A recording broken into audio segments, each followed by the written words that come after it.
HDFC credit card బ్యాలెన్స్ని మీ bank అకౌంట్లోకి మార్చుకోవాలా? అయితే HDFC page app ముందుగా ప్లే స్టోర్ నుండి డౌన్లోడ్ చేసుకోవాలి. తర్వాత అకౌంట్స్ అండ్ కార్డ్స్లో మీ క్రెడిట్ కార్డ్ని యాడ్ చేసుకోవాలి.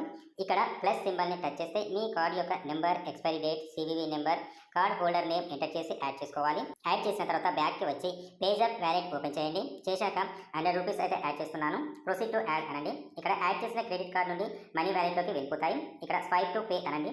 సక్సెస్ఫుల్గా మనీ అయితే వ్యాలెట్లోకి వచ్చాయి. తర్వాత వ్యాలెట్ నుండి బ్యాంక్ అకౌంట్లోకి ట్రాన్స్ఫర్ చేసుకోవాలి. ఇప్పుడు మళ్ళీ బ్యాక్ వచ్చేసి పేజ్ యాప్ వ్యాలెట్లోకి వెళ్ళి ఇక్కడ సెండ్ మనీ టు అకౌంట్ని క్లిక్ చేయండి. ఇక్కడ నాది ఆల్రెడీ అకౌంట్ యాక్టివ్ అయి ఉంది. అకౌంట్ యాడ్ చేయాలంటే right side add new click చేయండి. ఇక్కడ మీ బ్యాంక్ అకౌంట్ డీటెయిల్స్ ఇవ్వాల్సి ఉంటుంది. Account number, re-enter account number, bank IFSC code, beneficiary name enter చేసి యాడ్ బెనిఫిషరీ అనండి. అకౌంట్ యాడ్ చేసిన తర్వాత యాక్టివేషన్ కావాలంటే అరగంట వెయిట్ చేయాల్సిందే. యాక్టివేషన్ అయ్యాక అకౌంట్ నెంబర్ని క్లిక్ చేసి మనం ఎంత అమౌంట్ ట్రాన్స్ఫర్ చేయాలో ఆ అమౌంట్ ఎంటర్ చేసి స్వైప్ టు పే అనండి. వెంటనే వ్యాలెట్ నుండి మీ బ్యాంక్ అకౌంట్లోకి ట్రాన్స్ఫర్ అవుతాయి. Please video